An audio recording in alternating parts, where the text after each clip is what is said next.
Mul on rõõm teid tervitada täna 1. juunil Fontese seminaril Avasta, aruta, katseta. Avasta talendi potentsiaal, aruta mentoriga ja katseta coachivat juhtimist. Need on teemad, mille peale me oleme Fonteses mõelnud juba mitu aastat ja viimasel aastal eriti. Ja täna on ka eriline päev, sest täna on päriselt Fontese sünnipäev. Et Fontes asutati 31 aastat tagasi Tartus kusjuures. Ja täna on ka siis meie juubeliaasta viimane üritus, et tõmbame juubeliaasta kokku. Ja täna me oleme kutsunud siia meie armsad koostööpartnerid, kellega me oleme aastaid koostööd teinud ja kellega just täpselt neid samu teemasid me tahamegi siis natukene avada. Suur tänu, et olete tulnud meid kuulama, osa saama, loodetavasti ka osalema. Et kui te vaatate YouTube'is, on teil võimalik ka esinejatele küsimusi küsida. Nii et olge aktiivsed ja kasutage seda võimalust. Aga enne, kui te registreerisite ennast sellele seminarile, te saite ka võimaluse täita üks küsimustik. Ja jällegi me oleme hästi tänulikud, et te võtsite selle aja ja selle küsimustiku täitmise ette võtsite, sest täna ma alustangi kõigepealt selle küsimustiku tulemuste tutvustamisega. See tähendab seda, et päris paljud teist vastasid ja päris paljud vastasid selliselt, et me saame ka täna teha huvitavad kokkuvõtted. Miks me selle küsimustiku teile saatsime?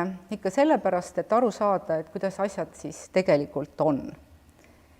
Ja teie hulgast vastas 121 inimest, et see on tegelikult päris suur arv, arvestades seda lühikest aega, mis oli vastamiseks.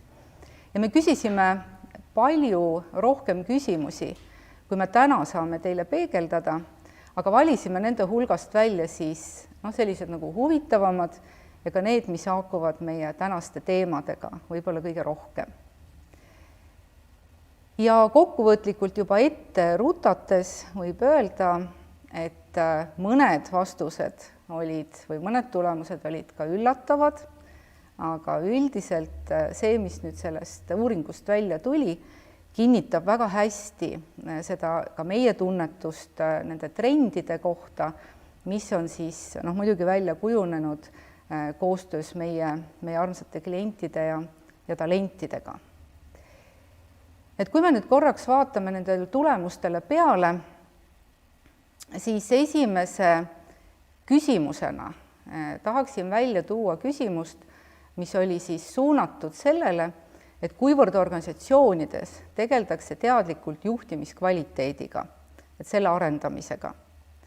Ja siin on tegelikult väga suur ja väga rõõmustav protsent vastajaid, kes ütleb, et nende organisatsioonides sellega tegeldakse. Et see on siis tervelt 53%.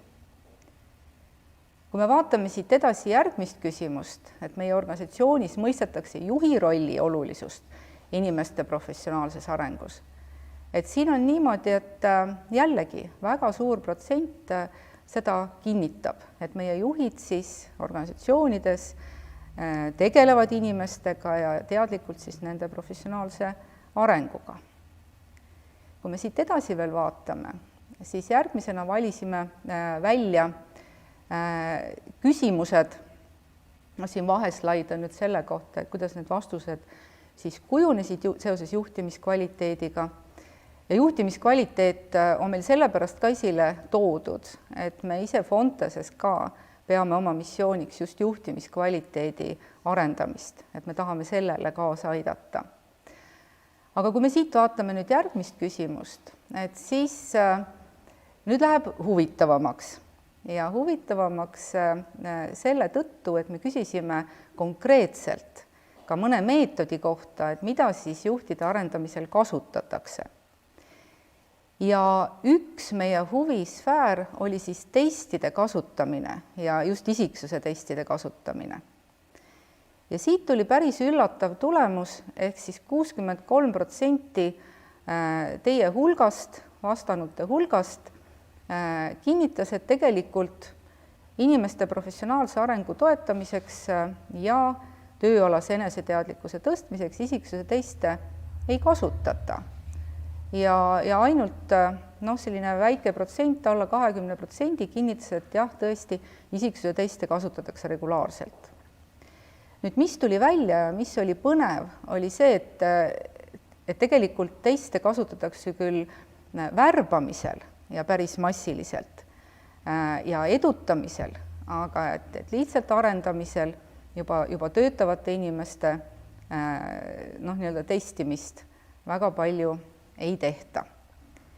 Ja siin siis tulemused natuke täpsemalt ka, et te näete, et kuidas need vastused siis jagunesid.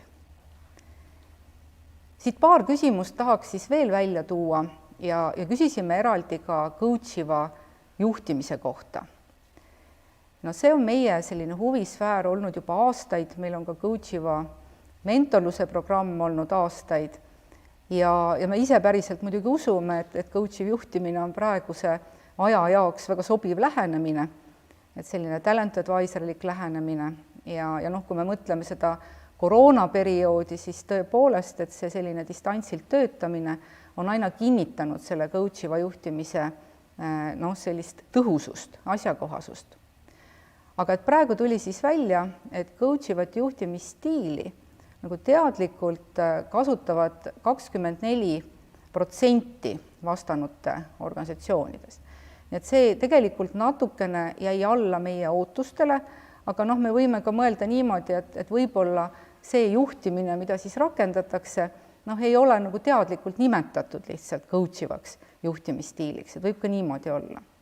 Aga selle üle me peame veel koos siis natukene mõtisklema.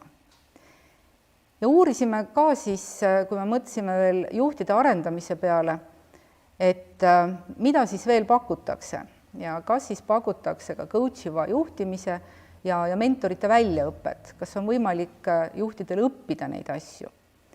Ja tegelikult päris suured protsendid tulid siit välja, et ligi pooltes organisatsioonides tegelikult teatud võimalused on olemas, aga ka kahjuks umbes pooltes võib öelda niimoodi, et sellealast väljaõpet ei pakuta. Nii et meie siis mentorluse ja just ka coachiva mentorluse fännidena näeme siin päris suurt tööpõldu muidugi veel. Ja kui siit edasi veel vaadata, et siin on ka paar sellist huvitavat fakti, mida ma tahaksin teile näidata, on siis mentorluse rakendamise kohta. Et üks küsimus oli, et meie organisatsioonis rakendatakse ettevõttesisest mentorlust. Me ei täpsustanud siin praegu, et missuguse mentorlusega tegemist on. Et me teame ju, et mentorlust nagu erinevat tüüpi, et on selline juhendav mentorlus ja coachiv mentorlus ja viimastel aegadel räägitakse isegi dialoogi mentorlusest kui sellisest uuest lainest või siis tagurpidi mentorlusest. Aga umbes pooled ettevõtted, kelle esindajad osalesid selles küsitluses, et siis väidavad, et tegelikult ei pakuta mentorlust. Aga samas, nüüd pange tähele, nüüd tuleb see huvitav koht, kuskil 60% vastanutest kinnitas, et tal on olnud viimase paari aasta jooksul mentor. Nii et siin ma nüüd natukene valetasin, tahtsin ilusamaks rääkida neid tulemusi. Et tegelikult vastupidi, et 60% ütleb, et ei ole olnud seda mentorit. Ja vaatasime ka seoseid, ehk et alati, kui on siis palju andmeid, et siis on ju nii huvitav neid andmeid ka omavahel võrrelda. Tegime ka siin mõned sellised korrelatsiooni analüüsid ja siin 3 võib-olla kõige huvitavamat järeldust teile. Et esimene korrelatsioon, mis hästi selgelt välja joonistus, oli siis see, et mida rohkem organisatsioonis mõisteti juhi rolli olulisust inimeste arendamisel, seda rohkem rakendati ka ettevõttesisest mentorlust. Mis iseenesest on loogiline, sest kui juhid on teadlikud iseendast ja ja soovivad teadlikult teisi arendada, siis loomulikult neil endal on vaja ju kellegagi arutada, nad ise vajavad peegeldust ja nad mõistavad ka mentorluse nagu kasutegurit oma meeskonnaliikmete jaoks ja siis soodustavad seda ja pakuvad seda välja. Siis teine korrelatsioon, mis tundus ka huvitav või asjakohane täna välja tuua, on siis see, et need, kes rohkem mentorlust rakendasid, need tegelesid ka siis teadlikult juhtimiskvaliteediga. Jällegi tegelikult loogiline seos. Ja väga paljudel oli ka juhtimine juba sõnastatud kui väärtuspakkumise osa. See tegelikult oli meie jaoks selline meeldiv ja positiivne üllatus, sest tegelikult me väga paljusid organisatsioone isegi ei tea, et kus see juhtimine on siis väärtuspakkumise osana selgelt ära kirjeldatud. Nii et mõnda ettevõtet teame, aga et neid on veel rohkem, see oli hästi hea info, hästi positiivne. Ja siis kolmas tõdemus, et need, kes hindasid töötaja juhi potentsiaali, siis siin me küsisime, eks ju, testide kasutamise kohta, et need, kes hindasid töötaja juhi potentsiaali, siis teste kasutades enne juhi rolli siis võtmist, et need kasutasid ka tegelikult suurema tõenäosusega isiksuse teste. Nii et põhimõtteliselt see hindamine võib ju käia ka läbi intervjuude või muid meetodeid kasutades, aga need testid siis on ikkagi päris palju seal kasutuses, kus potentsiaaliga ja selle määratlemisega siis tegeldakse. Nii et sellised nopped sellest meie uuringust, nagu ma ütlesin, et tegelikult me saime sealt palju rohkem huvitavat informatsiooni ja kindlasti nüüd lähiajal me toome välja neid tulemusi veel, avaldame neid kindlasti meie Facebookis ja LinkedIni leheküljel, sest neid vastuseid, mis sealt tulid, on võimalik vaadata nüüd mitme nurga alt, aga täna jah, siis sellised nopped. Ja kui nüüd võtta kokku nüüd need uuringu tulemused ja seostada need tänaste teemadega, et siis need on ju iseenesest mõistetavad, et teadlikkus iseendast on tõesti juhtide puhul võtmeküsimus ja võtmeküsimus siis selles mõttes, et mida teadlikum juht iseendast on, seda eeldatavasti kvaliteetsemalt ta juhib või seda parem juht on ta inimestele ja seda parem juht ka organisatsiooni eesmärkide elluviimisel. Siis teine tõdemus, mis sai sõnastatud, on siis selline, et see on tegelikult ka elementaarne, et juhi potentsiaali oleks kasulik ikkagi enne edutamist hinnata, et mitte tõdeda pärast, et näed, et tegelikult ikkagi kõige parem spetsialist võib-olla ei osutunud kõige paremaks juhiks. Siis kolmas tõdemus on selline, et tegelikult aeg-ajalt vajavad ka kogenud juhid peegeldust oma juhtimiskompetentsidele. Ehk et just sellepärast, et olla siis teadlikum iseendast, ennast tunda paremini, enda mõjust paremini aru saada. Ja lõpetuseks, et mentorlus kui arengumeetod on muutumas küll järjest populaarsemaks ja selle üle meil on muidugi väga hea meel, aga seda saaks veelgi rohkem kasutada. Nii et jah, et see, kui ma nüüd vahepeal selle protsendi valesti ütlesin, et võib-olla see oli selline soovmõtlemine, aga ma väga loodan, et kui me näiteks siin koos istume 2 aasta pärast, siis see protsent võib-olla äkki ongi juba selline.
tere tulemast, Kadi. Et mul on nii hea meel, et sa täna siia olid valmis tulema. Et sina oled ka üks selline pikaajaline koostööpartner, kellega meil on olnud rõõm juba aastate jooksul koostööd teha ja meil on isiklikult ka olnud kokkupuuteid üsna mitmete aastate vältel. Tere Piret ja aitäh kutsumast ja kui ma saan aru, et täna on Fontese sünnipäeva ametlik, siis ma just jäin peas arvutama, et mul on hea meel, et sellest pool aega, kui Fontes on olnud, olen ma saanud olla koos teiega, et see vist oli 2006, kui meil olid esimesed kokkupuuted, sõltumata sellest, kus ettevõttes ma töötan, siis ikka on Fontes minuga. Kuidas aeg lendab, eks ju? Kuidas aeg lendab, et hästi suur õnnesoov ka teile ja ma loodan, et siis vähemalt 50. juubelil ma olen jälle kutsutud. Selle võime kohe kokku leppida. Selle kokku. Aga Kadi, sinul on ka ju täna tähtis päev. Et sa alustad täna, sul on täna esimene päev uuel ametikohal. Jah, Nortali Global HR. Ja meil on sulle ka väiksed õnnitlused siin varuks. Oi, suur aitäh. Väga ilus. See juhuslikult on meil siin ka vaas. Väga ilus.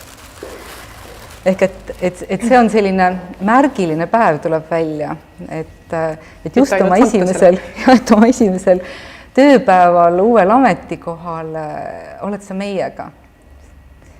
Ja me koos avamegi just seda avasta teemat, et see tähendab, et avasta talendi potentsiaali. Et see on meil nüüd see teema, millest me nüüd lähema 20 minuti jooksul räägime. Ja kui ma mõtlen nüüd Nortali peale, et Nortaliga mul on olnud sellised võib-olla põgusamad kokkupuuted, et ei saa öelda, et aastate pikkused, aga peab ütlema niimoodi, et minu meelest on Nortal selline eriline ettevõte. Et see tähendab, et ta on eriline, ta on kasvav, seal töötavad sellised võib-olla erilised inimesed, isegi võib öelda kõrvaltvaatajana. Aga minu küsimus, esimene küsimus sulle on, et kas Nortali inimestel, et kui see ettevõte on eriline, selline kasvuettevõte, kas neil on ka selline mingi ühine DNA, et mida te otsite, kui te inimesi endale juurde värbate? Jaa, on. Et ma arvan, et Nortalist rääkides on see DNA võib-olla kuidagi isegi selline eriliselt nagu tugevalt välja tulev, et Nortal on ju ka 21 aastat vana ja meie Nortali tänane asutaja või Nortali asutaja on täna jätkuvalt juhib seda ettevõtet, et selles mõttes seda DNA-d on kogu aeg kasvatatud ja hoitud läbi nende kõikide aastate. Ja muidugi lihtne oleks öelda, et loetleme meie 4 väärtust ja siis ju kõik ongi sellega öeldud. Aga tegelikult ma natuke olen ise ka mõelnud selle üle, et mis siis on ikkagi Nortalisse unikaalne.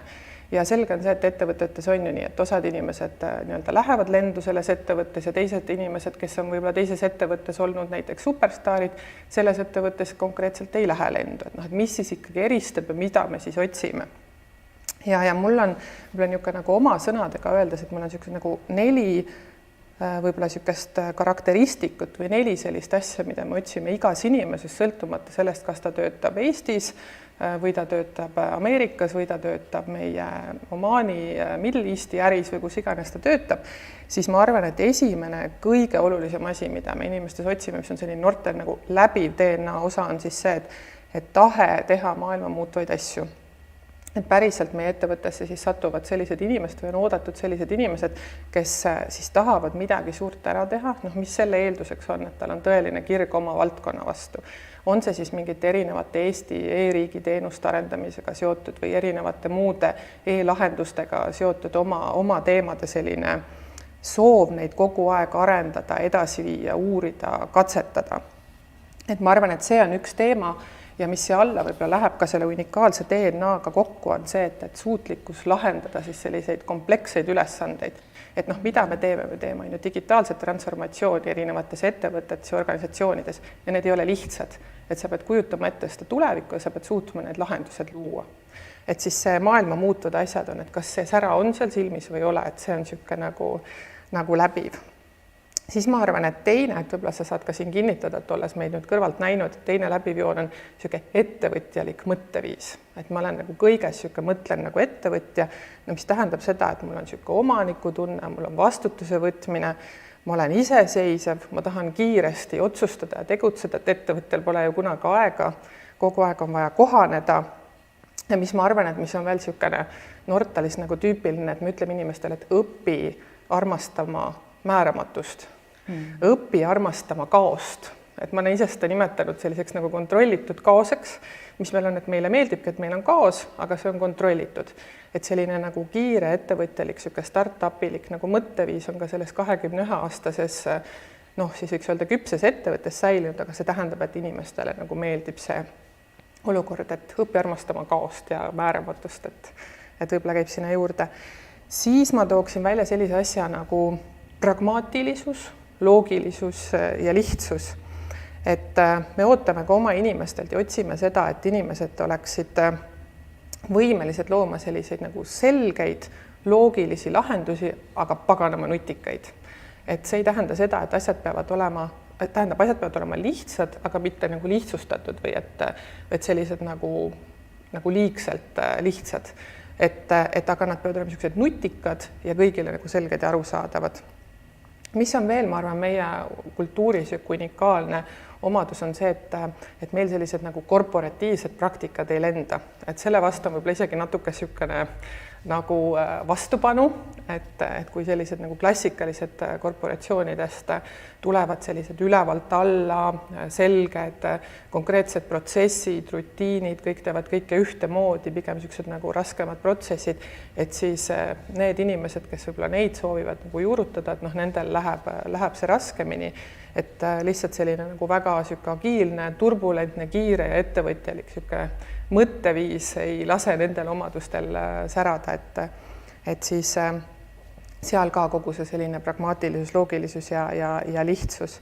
Ja viimane, mida ma võib-olla ka oma varastes kogemustes on alati kõikides ettevõttes see väärtus, aga täna ma kogen seda kõige rohkem, kuidas see päris elus toimib, see on meeskonnatöö tähtsustamine.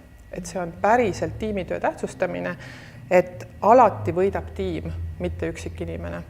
Et isegi kui keegi on nii-öelda kuskil soolomängija ja on võitnud üksinda, siis tegelikult tiim ei saa olla olnud võitnud. Ja me oleme teinud ka neid otsuseid, et kus me näeme, et keegi ei ole tiimimängija ja kuigi ta on personaalselt võib-olla ka väga-väga hea äritulemustega. Ja siin ju loogika ütleks, et kui ta äri toob koju, et milles siis probleem, et pigista silm kinni selle koha pealt, et siis siin meil väga tolerantsi selles osas ei ole, et me oleme ka inimesi sellepärast välja aidanud, et ikkagi see meeskonna mängimine ja tiimitöö ei ole sellel tasemel, sest see usk on nii tugev, et me võidame tiimina, mitte üksikute inimestena. Et see on võib-olla nagu see unikaalne, mida me igas ühes otsime, mida me kultiveerime sõltumata meie kasvust ja laienemisest, et see säiluks. Sest ma usume, et see viib meid edule. Ja et solistidest ei tule head bändi nii-öelda. No jah, et võib-olla ka siin jah, et kui mingit orkestri metafoori võtta, et kui seal kõik on solistid ja igaüks oma soolopartii nagu peale paneb, et siis see ei ole enam sümfoonia, et siis see on ilmselt kakofoonia, mis sealt välja on tulnud.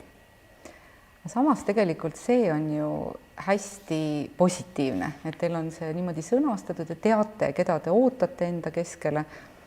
Ja saate selle sõnumi, eks ju, anda ka liitujatele, et see on teie ootus. Aga nüüd siit edasi, on ju see küsimus, et kuidas seda kõike on võimalik siis kindlaks teha. Nii et siin poolnaljaga öeldes, et sa mainisid ka, et see ilmad säravad, et ma vahel ka siis küsin niimoodi nagu poolnaljaga, et kas te mõõdate siis, ma ei tea, luumenites seda või et selleks valguse mõõtmiseks on ju olemas. Me vaatame, kui suured on pillid sellel hetkel. Aga et kui tõsiselt rääkida, et siis tegelikult, et ma usun, et te kuidagi ka ju tunnetate, et kui te inimesi kohtate, aga kuidas veel? Sest ma saan aru, et neid tehnilisi oskusi, et neid on lihtsam kuidagi nagu kindlaks teha, aga just need teised, need olulised asjad.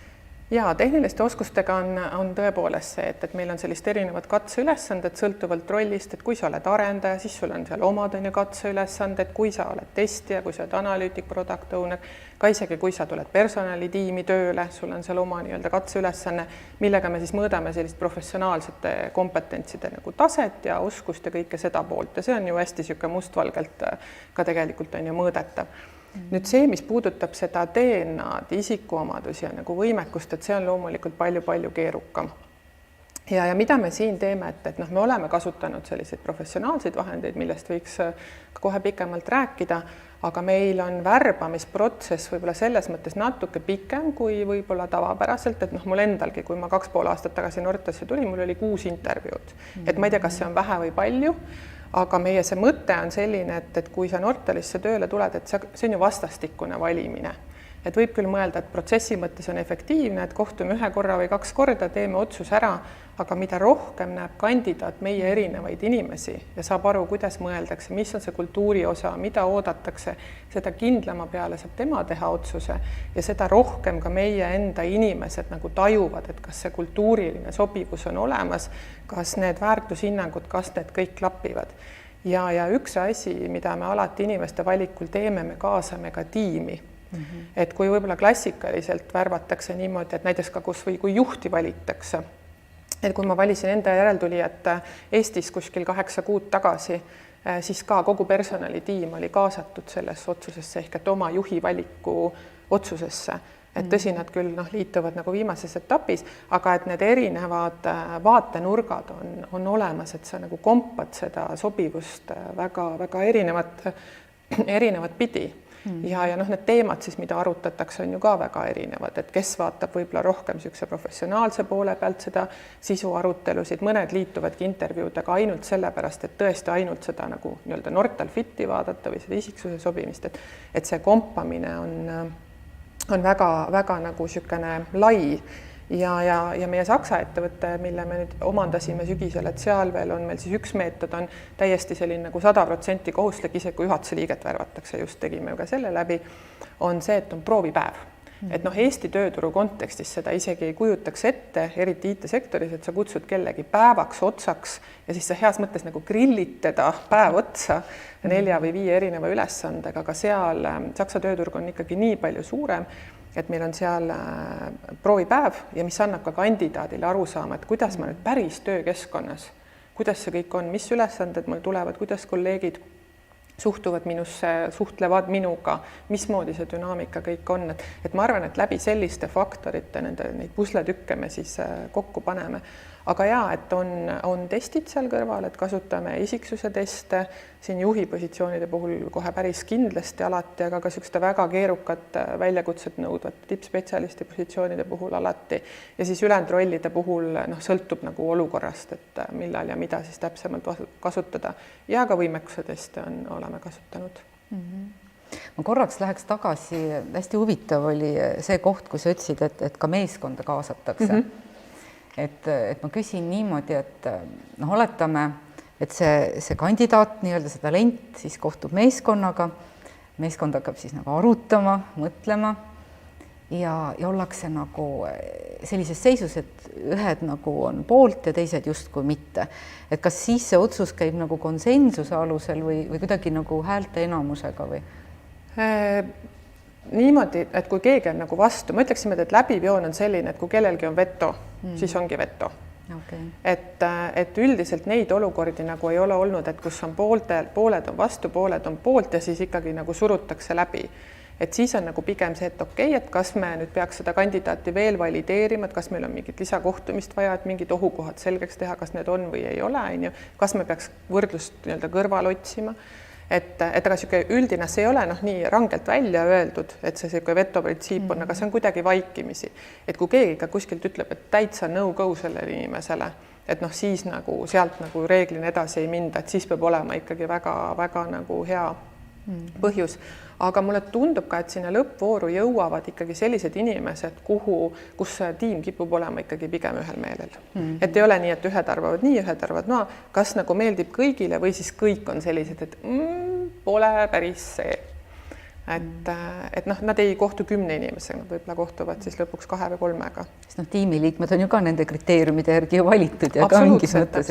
Ja sellel on nagu väga teadlik mõte, sellepärast, et järgmine samm, kui see inimene hakkab sisse elama, selle inimese sisseelamise toetamine on nii palju lihtsam, sest seal on juba kohe olnud see, et kõik on mõnes mõttes võtnud vastutust, kõik on öelnud, jah, mina näen, et ma selle inimesega võiksin koos töötada, et see sobib meie tiimi, kuni sinnamaani välja, et jah, mul on hea meel, kui see inimene on minu juht.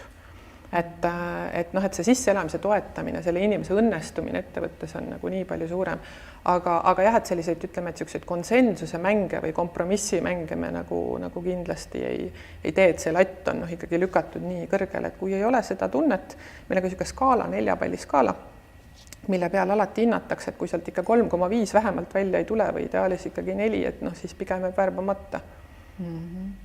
Ja mulle ausalt öeldes väga meeldis ka see proovipäeva mõte, mis sa avasid, aga noh, sellega ka nõus, et ma tõesti ei kujuta ette, et kuidas siin saaks seda proovipäeva nüüd igale ametikohale korraldada, aga noh, samas jällegi see, et ega siis nagu teoreetiliselt ei ole ju võimalik ei organisatsioonil valida seda inimest, aga inimesel endal ka teha karjääriotsuseid, et selles mõttes mingid asjad on ikkagi hea ka nagu läbi proovida või nagu tunnetada. Just, et jah, mul on hästi hea näide, et nüüd ma just valisin Saksas endale järglast, et kuidagi siin on läinud niimoodi, et muudkui valid endale järglast, et siis Saksas ka see personalijuht, kelle me nüüd valisime oma Saksa ärile, et noh, tema ütles, et temal üks isegi otsustamise kriteerium oligi selle proovipäeva järgselt, et ta nägi seda tiimi, kellega ta hakkaks koos töötama, nii personalitiimi, ettevõtte siis kohalikku juhtkonda, kellega ta hakkaks koos töötama, et ta nägi need põhilised inimesed ära, kuni sinnamaani välja, et see kontori niisugune nagu igapäevane, noh, küll COVID ajal praegu väga palju inimesi kontoris ei ole, aga sa saad ikkagi selle aimduse, et kuidas see nagu seal välja näeb, et teda mõjutas see näiteks väga palju. Aga noh, muidugi organisatsioonile ta on päris pingutust nõudev, sest selleks proovipäevaks tuleb väga hästi ette valmistada, et selleks meil on siis nii-öelda toodetud terve rida niisuguseid case study'sid, mida nad lahendavad ja noh, neid tuleb ka pidevalt juurde toota, sest eks rollid ja ametid ju muutuvad, et alati ei saa sahtlist võtta seda sama, mis on valmis, et see ei sobi, et personalijuhile ma kirjutasin küll need case'id kõik uuesti täiesti, et me lõime selle päeva nagu nullist.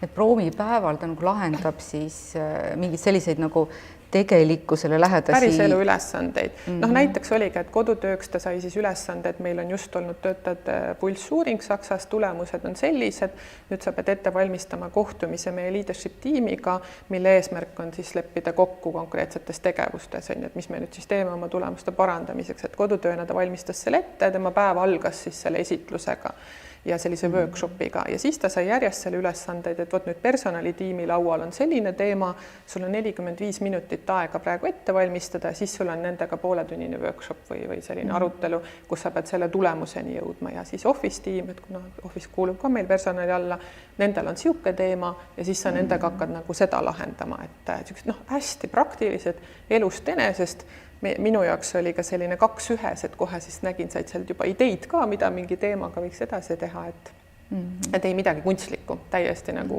reaalelu, nagu ta satub pärast.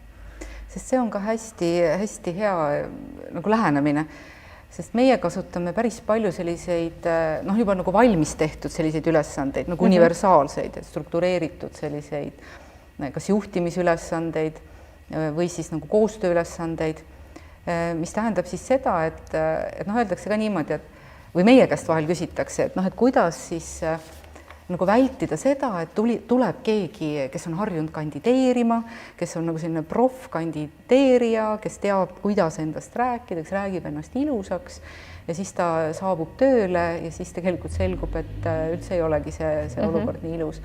Et sellised ülesanded minu meelest tegelikult aitavad näha seda inimest juba nagu tegutsemas, nagu praktikas ja inimene ise saab ka selle tunnetuse. Absoluutselt. Ja tal on piiratud aeg, piiratud info, millega ta saab tegutseda ja sa tegelikult näed ära, mis ta suudab selle ajaga teha ja ta ise saab ka nagu aru, et kas sedasi töötades, kas selliste ootustega, kas see on see, mis temale nagu sobib ja tema jaoks nagu töötab, et selles suhtes, aga noh, nagu ma ütlesin, et seda proovipäeva päris kõikjal rakendada ei saa, et ma siin oma ühe sõbra peal testisin, kes on meil siin ka üks IT-ettevõtte juht siin Eestis ja küsisin, et mis sina arvad, et kui sina peaksid kuhu kandideerima ja siis sa lähed päevaks otsaks proovipäevale, noh, ta vaatas mind tükk aega alt kulmu, ütles, et ma ütleks teile, et ma ei viitsi, et kui te tahate mind, siis kutsuge, et noh, et see on nüüd see väike tööturg, et Eestis on ju iga kandidaat, nagu ma ütlen, et kui mitte 1 telefonikõne kaugusel, siis 2 telefonikõne kaugusel kindlasti, et sa kindlasti tead kedagi, kellele helistada, kes juba omakorda teab seda inimest, et aga noh, mujal riikides need tööturu mastaabid on ju nii palju suuremad,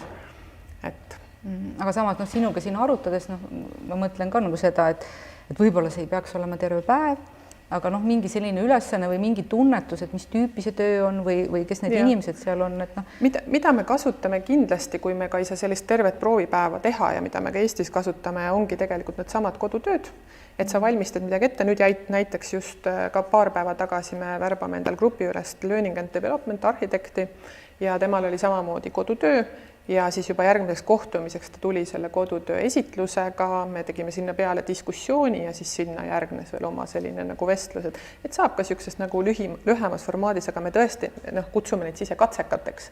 Et me oleme siis tõesti nende selliste nagu katsekate fännid, et me laseme inimestel tõesti midagi väga praktilist teha ja siis näidata, et kuidas nad sellega toime tulevad ja see annab neile ka väga hea ülevaate, et mis see päris väljakutse siis sellest nagu töös on või mis need päris eluprobleemid siis on, millega tegelema tuleb hakata. Aga räägime testidest ka. Sest testid on selline valdkond, et kusjuures testidesse on ka professionaalses maailmas ju suhtutud väga erinevalt. Et mingi aeg on teste väga palju tehtud ja inimesi on ju valitudki testide alusel hästi palju. Siis mingi hetk hakati nagu kahtlema, et öeldi, et ei tea, et kas nüüd näiteks võimekuse testid, et kas nüüd täiskasvanud inimest on vaja niimoodi siis nüüd piinata, et aja peale panna teda veel testi täitma. Ja siis tuli hoopiski selline laine, eks ju, kus öeldi niimoodi, et näiteks võimekuse testid on peamised tööalase edukuse ennustajad. No, praegu see viimane trend tundub olevat selline, et ilmselt on selline kombinatsioon nagu moes. Ja mis on moes, seda me kõik usume. Praegu tõesti usun seda. Et isiksuse testi järgi saab just neid olulisi omadusi määratleda, mis ennustavad ette, kas siis potentsiaali või edukust just sellel ametikohal või siis ka järgmistel ametikohtadel selles ettevõttes. Ja siis mingisugune just nagu selline ülesanne või midagi sellist lisaks annab siis nagu võimaluse jälgida, et kuidas inimene siis neid omadusi tegelikus elus rakendab. Sest ainult isiksuse testi alusel ju ka tegelikult kedagi valida ei saa, sest isiksuse test ju näitab ainult looma omast suundumust, aga tegelikult inimene võib olla juba kuidagi midagi ära õppinud või teadlikult midagi harjunud oma käitumises rakendama, mis testist välja ei paista, eks ju. Et ühesõnaga, et lühidalt küsin sinu käest, et kuidas sina suhtud testidesse, eriti isiksuse testidesse ja kuidas sa oled neid kasutanud? No mina suhtun isiksuse testidesse positiivselt, sest mul on nendega palju positiivseid kogemusi ja on ka tegelikult ebaõnnestumise kogemusi, et ma olen proovinud ise omal nahal erinevate ettevõtete teste ja ma olen kasutanud ka oma tiimidesse värbamisel erinevate ettevõtete või erinevate teenusepakkujatega, kuidas seda võiks öelda, teste ja olen ka kogenud, et mingid testid võib-olla mingil hetkel tõesti ei tööta, et minu usk on mõnda testi nagu natukene kahanenud, et kui sa loed testist ühte ja pärast nagu töökogemuse käigus näed nagu risti vastupidist sellel testile, et siis muutud skeptiliseks. Aga see kõik ongi aidanud mul aru saada, et kui sa oskad teste kasutada nagu õigel eesmärgil ja minu meelest see, mida nagu tehakse, on võib-olla see viga, et nendesse testidesse suhtutakse nagu liiga puhta kullana. Ehk et seal taga on see, et puudub see oskus seda interpreteerida, vaid vaadatakse lihtsalt mustvalgelt, ahah, ta on selline silt otsa, et ta selle inimesega on nagu nii või selle inimesega on nagu naa. Et minu meelest see test, et kui me just võtame eeskätt isiksuse testi, et ta on alati selline üks pusletükk kogu hindamises.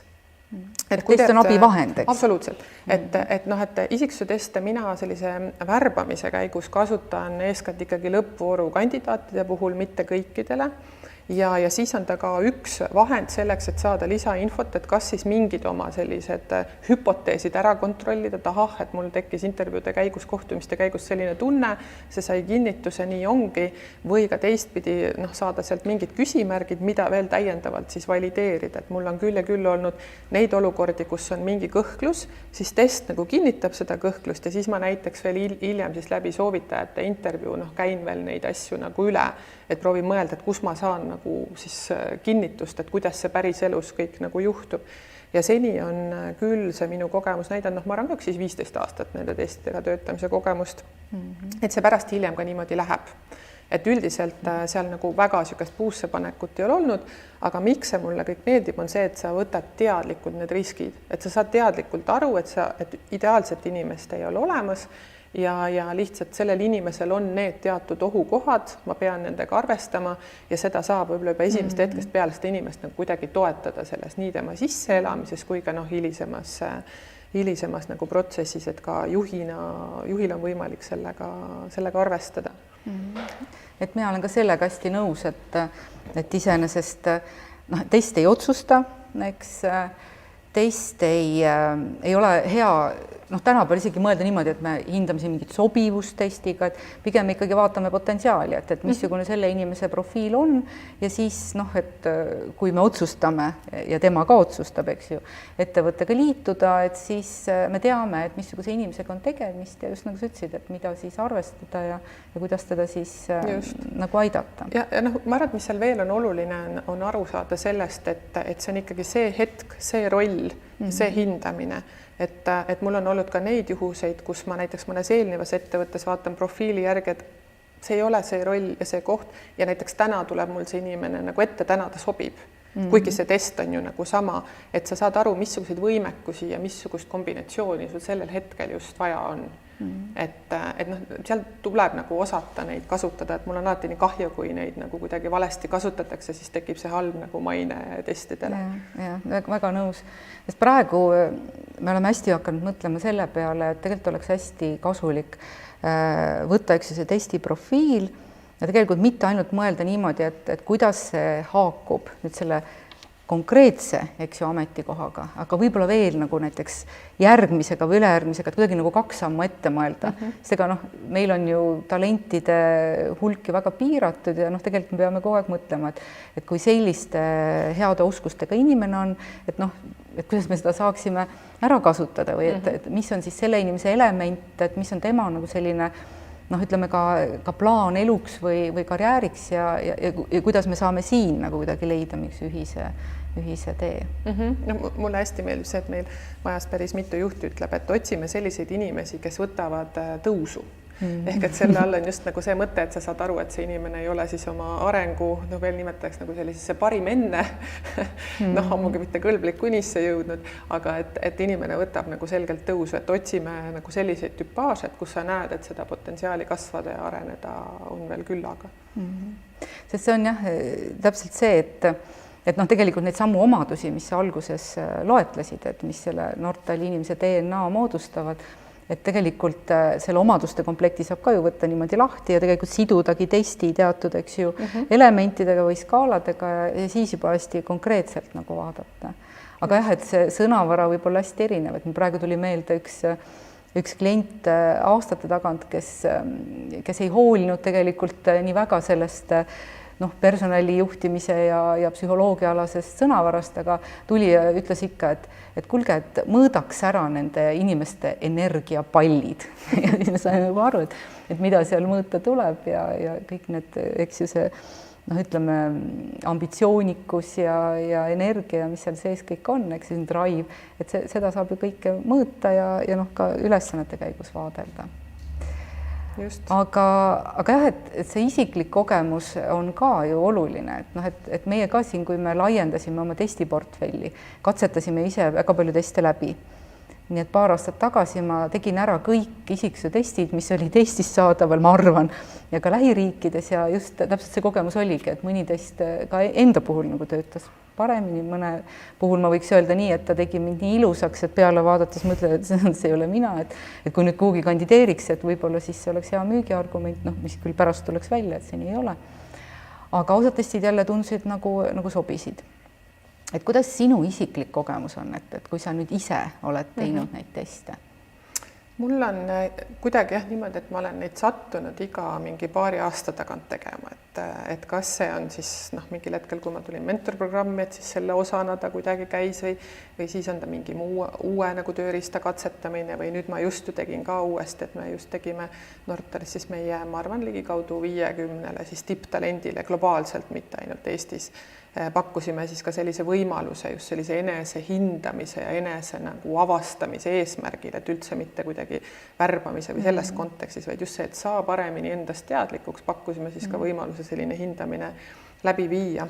Et just neile, kes juba on olemas, kes on head, kes on ennast juba tõestanud. Absoluutselt, kes ongi meie niisugune top 5 koorekiht nii-öelda siis ütleme talendi mõttes, et neile, et nad veel rohkem endast saaks teadlikumaks ja veel rohkem oskaks mõelda, et mis see nende perspektiivi areng siis nagu pikemalt on, et kuhu nad liikuda tahavad ja siis juba oskad seda tuge ja abi neile nagu ka selles pakkuda, et sinna jõuda. Et siis selle käigus tegin nüüd jälle ise ka uuesti ära ja siis ma nagu mõtlesingi, et kuidas need erinevad testimiste kogemused, et kuidas nad siis nagu olnud on ja mis mul on nagu mingid niisugused järeldused, et nendest saritestija, nagu ma siis võin ennast nimetada iga paari aasta tagant. Et iga kord lähed ja mõtled, et äkki tuleb üllatus ja siis vaatad, just, et aga mis mul võib-olla nagu järeldused on see, et ma tajun, et ikkagi see keskkond, kus ma olen, et mul on, nüüd tõesti on õnnestunud noortele ajal teha, tegin Omniva ajal teste, tegin ka omal ajal Swedi ajal teste.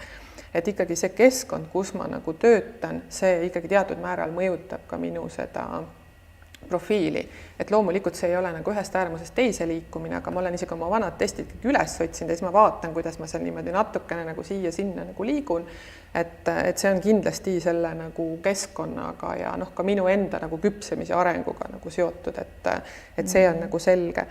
Ja neid teste ma olen ka vaadanud, et ma ise ka interpreteerin neid natuke erinevate nurkade alt ja see tuleb sellest, mis rollis ma nagu parasjagu olen, et mis selles rollis ja selles väljakutses mulle nagu on oluline. Aga et miks nad mulle meeldivad, et isegi kui ma neid olen ju mitu korda teinud, et mul seal nagu väga palju üllatusi ei ole, kuigi ma arvan, et iga kord ikkagi üks mingi üllatus kipub tulema, et avastus, et ma ikkagi jälle uuesti teadvustan selgemini, et mis on minu mingid piirangud võib-olla selles konkreetses rollis, et näitena on ja minu see viimane testi tulemus näitas, et ma ei ole maailma kõige parem tähtaegadest kinnipidamisel ja igasuguste asjadega nui neljaks minemisel. Juhtidel on see hästi tihti nii. Absoluutselt ja see on ka meie ettevõtte kultuuri osa, et sa oled väga paindlik ja sa oled ka valmis prioriteete muutma ja nii edasi. Ja ma jälle teadvustasin, et jah, see on minu loomuomane, mis tähendab, et ma pean seda oma igapäevatöös selgelt fookuses hoidma, et ma ainult ei genereeriks kogu aeg uusi asju peale, vaid ma ka jälgiks, et see kõik saab ellu viidud ja ümbritseksin ennast inimestega, kes siis need minu 7 õhku visatud palli kõik üles korjavad ja need siis tegelikult ka ilusti nagu viivad sinna, kuhu on vaja. See selgelt oma ohukoha nagu teadvustamine, et näiteks siis sellest viimasest testimisest ja ka see, et tugevuste poolega, et sa võtad iseenda tugevusi või vähemalt mina võtan niimoodi suhteliselt nagu normaalsena. Et see on ju normaalne, et ma olen selline. Ja kui jällegi nagu välise pilgu läbi sa saad korraks, et et see on päriselt su nagu tugevus, siis oskad seda ka veel rohkem nagu võimendada või selle peale nagu veel rohkem mängida. Et ikkagi siuke enese nagu teadvustamine, et korraks nagu teed siukse auditi, et nii nagu käid arsti juures ka paari aasta tagant võib-olla põhjalikumalt vaatad erinevad organid üle, et kas kõik toimib, et siis ka siuksest oma mina pildist nagu korra siuke audit teha, et et kas see on mul adekvaatne see peegel või on vahepeal kõveraks natuke läinud. Seda me jah teame, nüüd juba teame ja psühholoogid ka kinnitavad, et inimene areneb ja inimene areneb keskkonnas ja tegelikult ikkagi juhi jaoks on hea olla teadlik.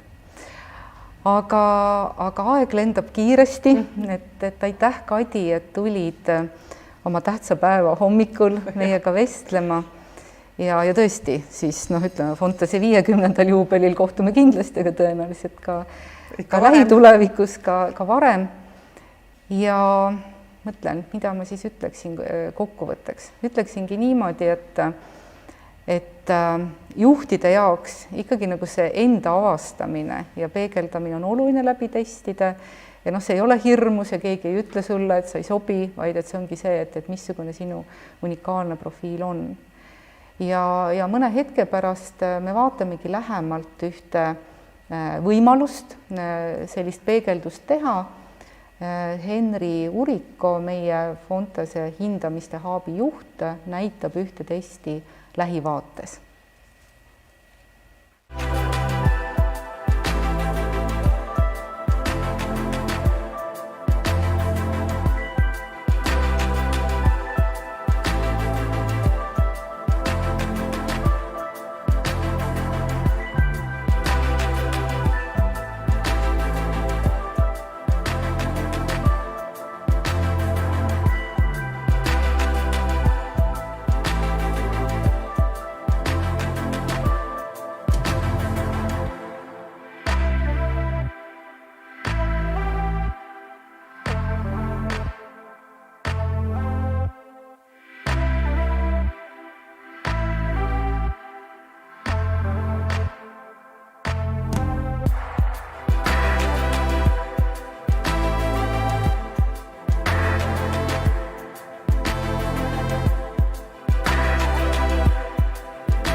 Nii, tere, minu nimi on Henri ja nagu Piret mainis, lähemegi nüüd natukene detailsemalt sisse, et kuidas siis seda talendipotentsiaali, täpsemalt just juhtimispotentsiaali kindlaks teha.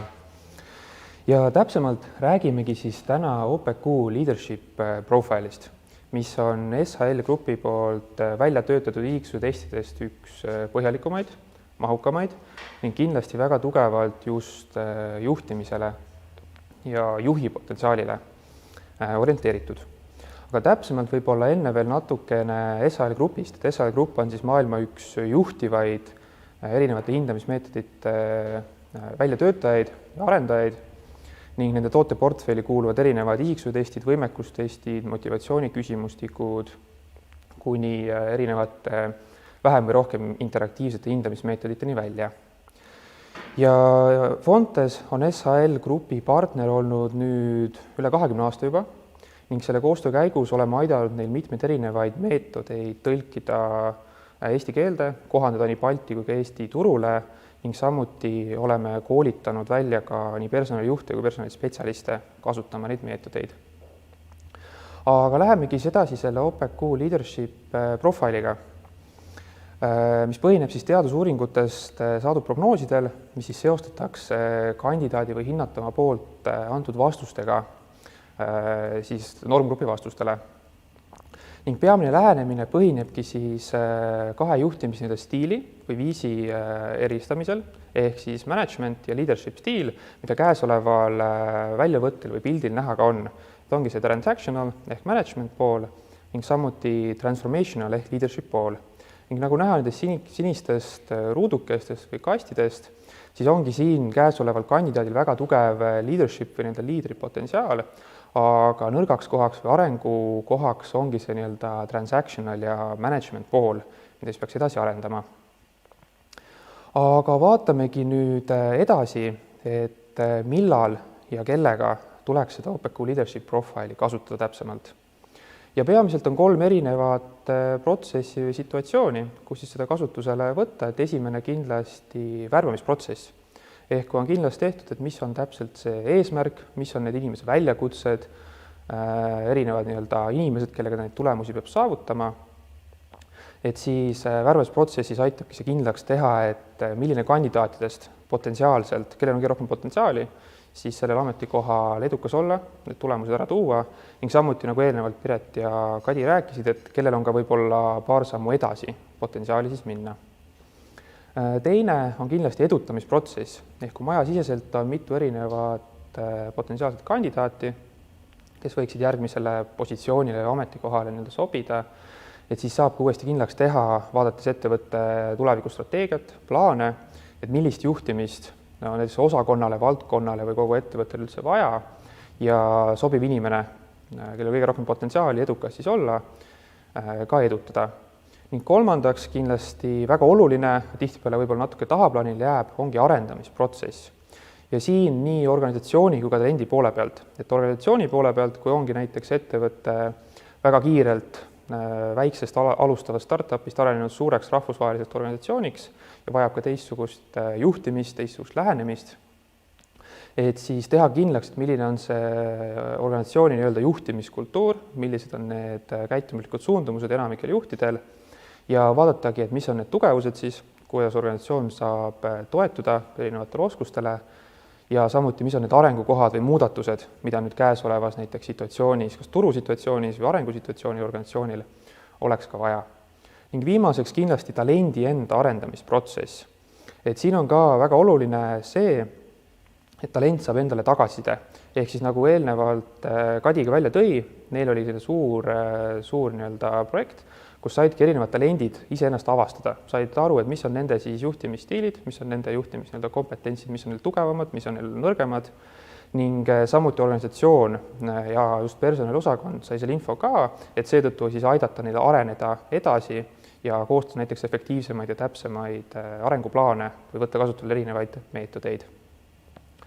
Aga vaatamegi nüüd edasi, et kuidas siis täpsemalt kasutada seda leadership profile'i. Ja siin, nagu eelnevalt mainiti ka, on väga oluline, et seda õigesti kasutatakse. Ehk on 5 etappi, mis tuleb kõik põhjalikult läbi käia, et selle kasutamine oleks edukas ja et ei tekiks mingeid vigu ega tagasilööke ega negatiivset tulemust. Ja esimene kindlasti on lähteülesanne ja kriitilise olulisuse kompetentside paikapanek.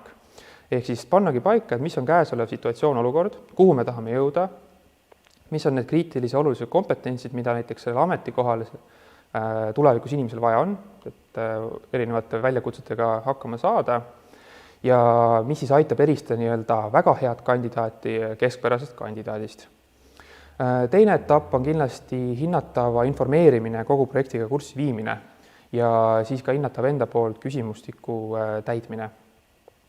Kolmas on valideerimisintervjuu siis hinnatavaga ja oluline on see, et valideerimisintervjuud viib läbi just OPQ sertifikaati omav konsultant. Ehk siis see aitab valideerida need tulemused, ehk siis panna paika, et mida mingisugune tulemus täpselt selle kandidaadi jaoks spetsiifiliselt tähendab. Et sama tulemusega kandidaadid võivad tegelikult teatud oskused ja teatud lähenemised võivad ollagi erinevad, ehk siis valideerimisintervjuu aitab nagu valideerida üle seda tulemust.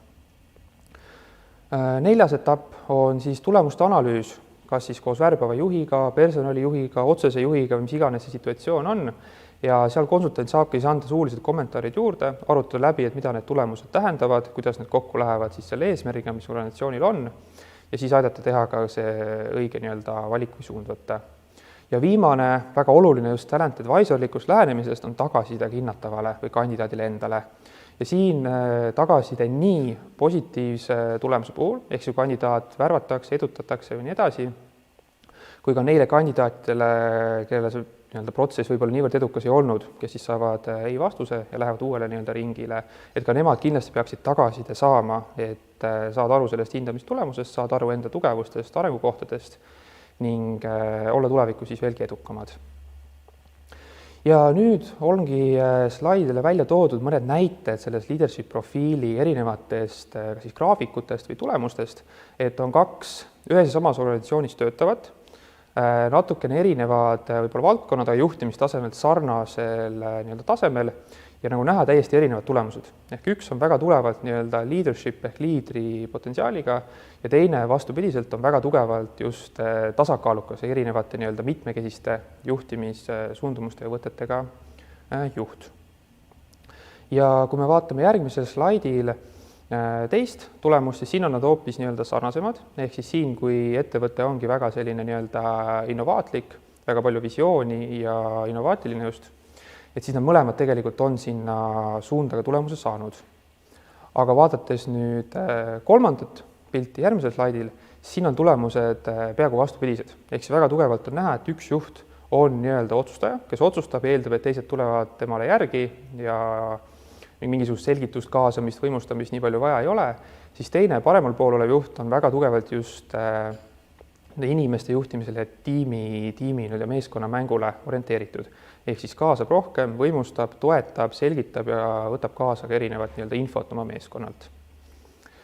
Ja lõpetuseks on ka näidatud sellised alakategooriad või ala skaalad, mis veel detailsemalt lähevad erinevate kompetentsides põhjalikumalt sisse, ehk siis täpselt paika panna näiteks onboarding protsess, täpselt paika panna võib-olla mingisugused koolitusplaanid, mentorluse eesmärgid, coachimise eesmärgid ja nii edasi.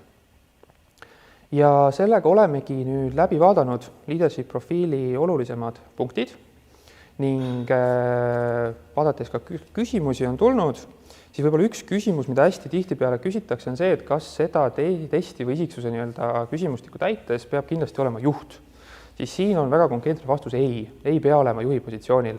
Et seda täidavad väga tihti ka spetsialistid, ka siis tippspetsialistid või lihtsalt spetsialistid, kes proovivad aru saada, mis on nende potentsiaal tulevikus, mis võiks olla nende karjääritee järgmisel aastal, paari aasta pärast, ehk siis konkreetne vastus seda ei pea täitma ainult juhid.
tere, Jolanta! Mul on rõõm jätkata meie hea koostööpartneri Jolanta Kaslavskaitega ja tõesti juhiprofiili analüüsi juurest me liigumegi nüüd arutamise teema juurde, aga Jolanta, sinul on vist juhiprofiiliga ka seos olemas?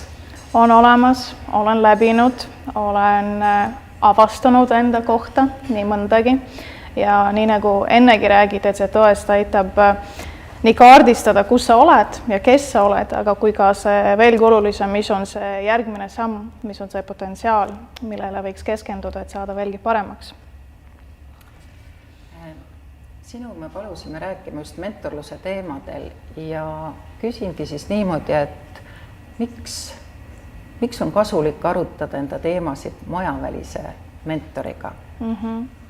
Mul on oma kogemus sellega, et ma olen olnud ise mentee ja minu menteeks jõudmine oli, ütleme niimoodi, ootamatu, planeerimatu, et tol hetkel mina olin teinud otsuse, et ma tahan lahkuda oma ettevõttest, et ma olen jooksnud kinni iseendaga ja ma tundsin, et oli teatud teemad, mida ma ei saa oma otsese juhiga arutada.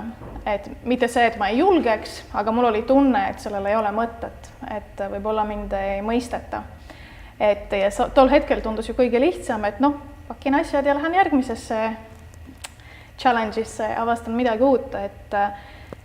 Ja siis mul on nii hea meel, et minu juht tol hetkel krabas selles võimases kõris kinni ja ütles, et võimaluse kinni ja ütles, kuule, aga teeme kokkuleppe, et me saadame sind mentorlusprogrammi menteeks, et äkki see aitab, et meil ei ole mitte midagi ju kaotada. Ja ma liitusin programmiga viimasel hetkel ja mina olin skeptiline, tegelikult ma otsene juht oli skeptiline, et ma tean, et temal oli hirm, et ma niikuinii lähen minema,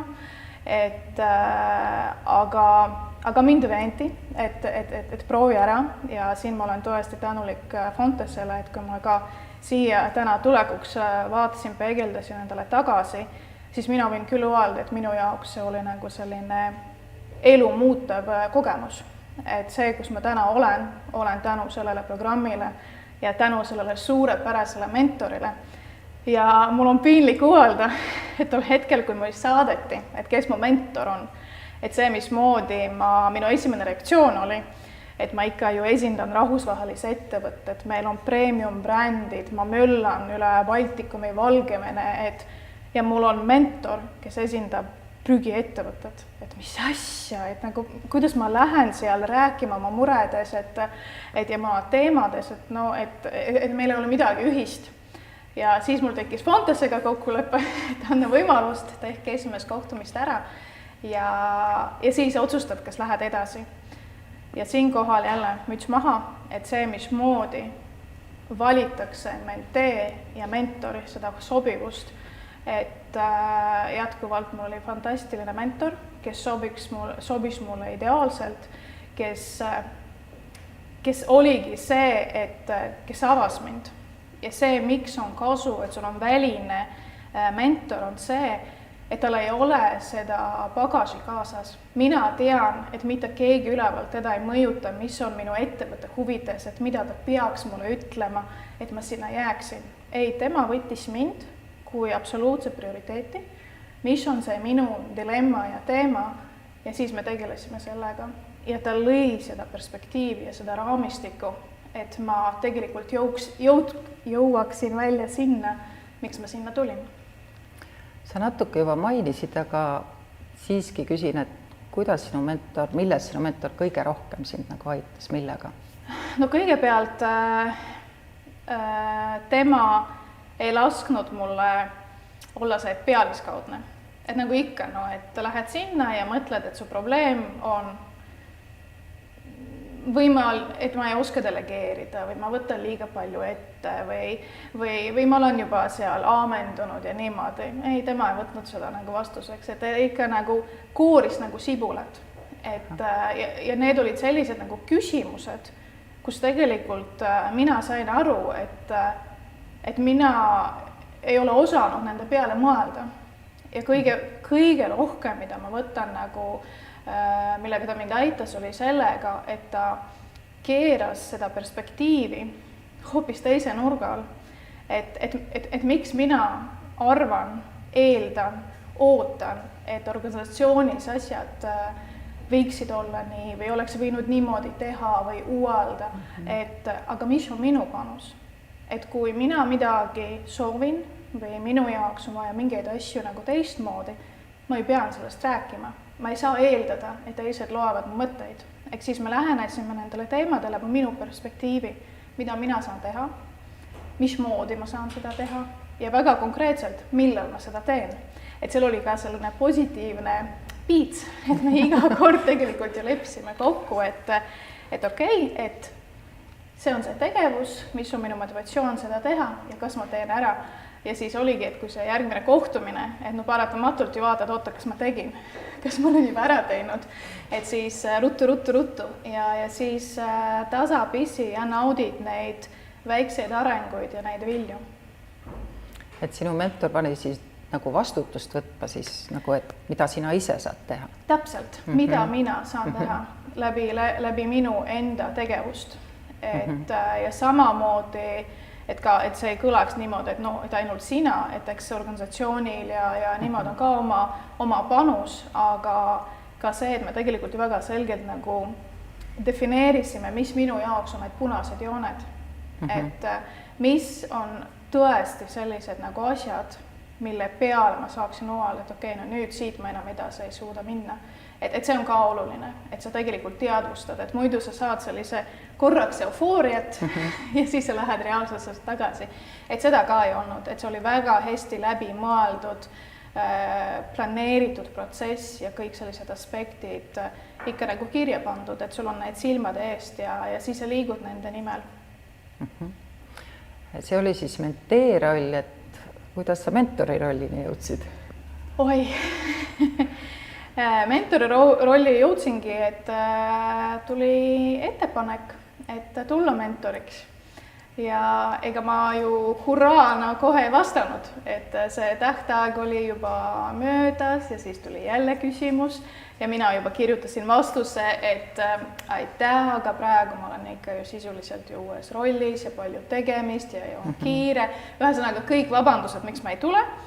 Ja siis ma nagu ikka enne, kui ma seda send vajutasin, siis mõtlesin, et miks ma tegelikult vastan ei. Et alati on kiire, alati on palju teha.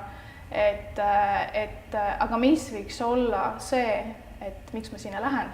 Jälle keerasin seda küsimust nagu teistpidi ja ma mõtlesin just seda, et mina olen kasvanud spetsialistiks juhiks, et spetsialistist juhiks, et tegelikult mul on palju õppida ja palju kogeda veel ja just see mentorprogramm minu silmis oli see, kus ma astun selles oma ettevõtte, ütleme, tiigist välja ja vaatan, mis seal ookeanis on.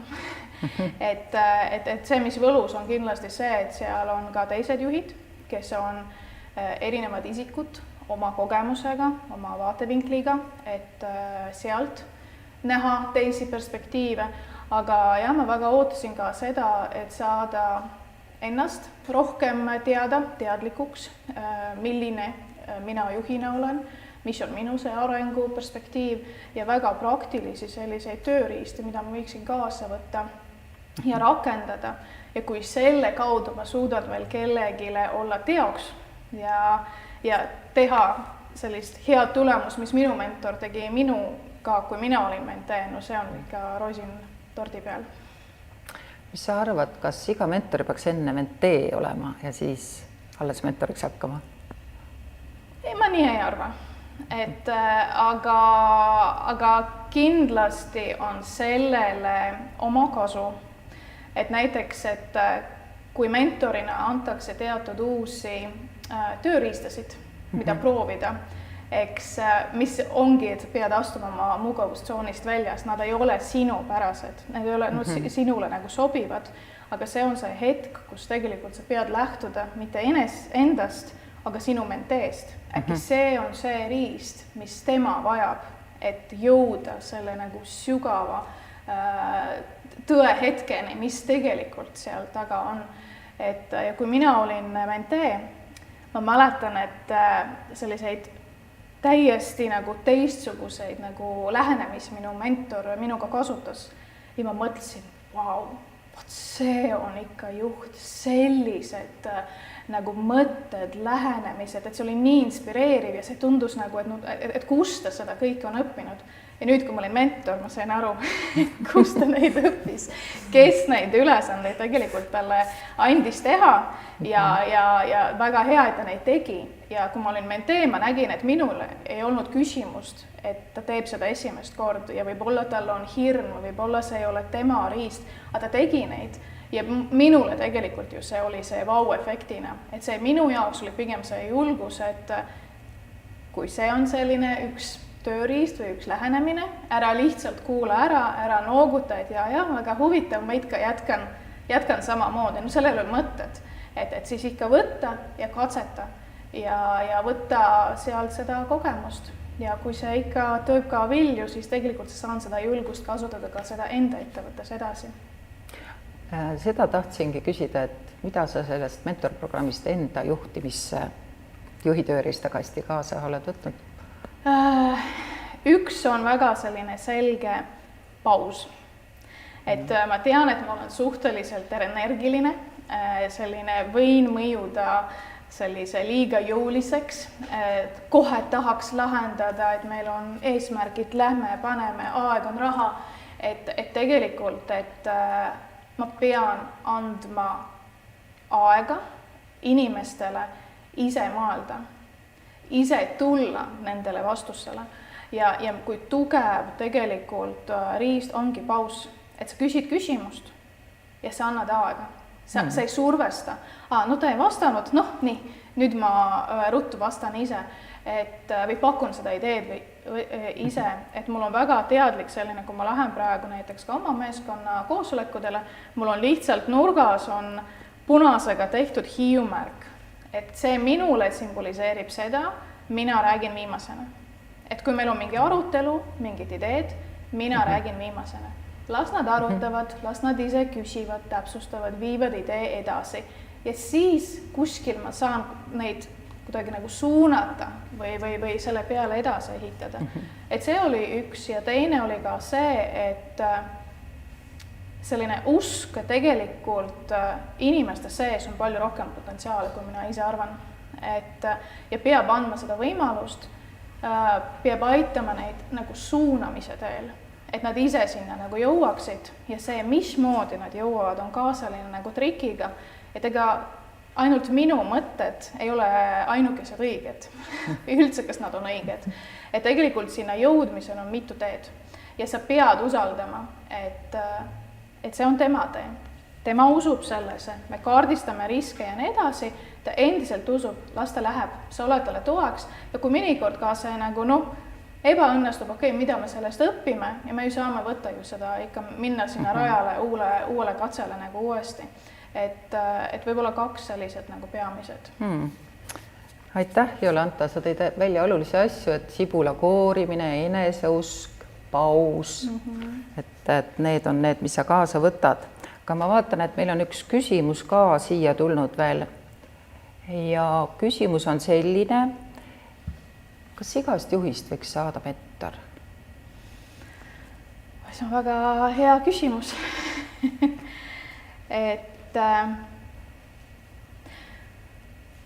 Kui ma mõtlen sellele näiteks sama minu mentori programm ja need mentorid, kes meie olime väga erinevad. Meie kogemused, meie valdkonnad, meie kui isikud, et selle peale ma küll ütleks, et kumbki neist oleks sobinud või ei saaks, et olid fantastilised. Ma arvan, et tasub proovida, aga see väga sõltub sellest inimesest, et see on mugavustsoonist välja astumine, aga samas, et ma siiralt usun, et just mugavustsoonist välja astudes sa tegelikult arened ja siin on see küsimus, kas sa tahad jääda seal, kus sa täna oled või sina, kui sa eeldad juhina ju tegelikult, et sinu inimesed areneksid, et sa tahad, et su ettevõte areneks, siis ole eeskuju ja mine ja arenda ennast ka ja mentorlusprogramm on üks väga-väga hea viis, mismoodi seda teha. Aitäh, Jolanta, et sa tulid enda muljeid jagama nii menteena kui mentorina ja nüüd me siit vaikselt liigumegi järgmise teema juurde edasi.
Nii, aga nüüd lähemegi edasi mentorluse teemaga. Jolanta rääkis enda muljed menteena ja mentorina, aga see aasta on meil eriline aasta seetõttu, nagu näete siit logo pealt, et meil on 15. aasta mentorlust ja meie selle aasta programmi nimi on 15. agiilse mentorluse programm.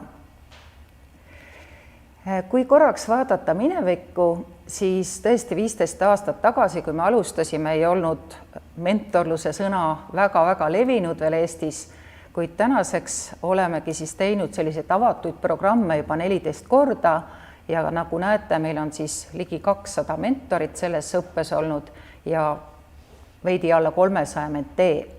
Kuid see ei ole siis sugugi ainuke võimalus käia avatud programmis, vaid väga paljud organisatsioonid on ka meilt tellinud enda organisatsiooni sisse programme, aga võib-olla see avatud programm on suhteliselt uus asi ka maailmas, sest esimesed avatud cross-mentoring programmid tehti Saksamaal alles aastal 2000. Ja selle aja jooksul oleme siis kokku viinud üle 1300 mentorluse ja coachingu koostööpaari ja oleme lähtunud siis sellest, et ka meie koolitajad ise, kuna tegemist on coachiva mentorlusega, oleksid sertifitseeritud coachid. Ja aastal 2015 registreerisime siis koostöös meie programmide vilistlastega sellise organisatsiooni nagu Eesti Mentorite Koda.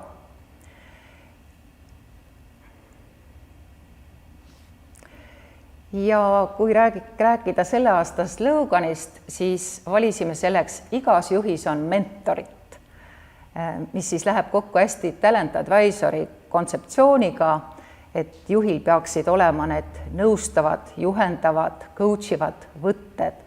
Ja lisaks leidsime, et hästi kirjeldab seda programmi 3 märksõna: areng, kogemus, tähendus.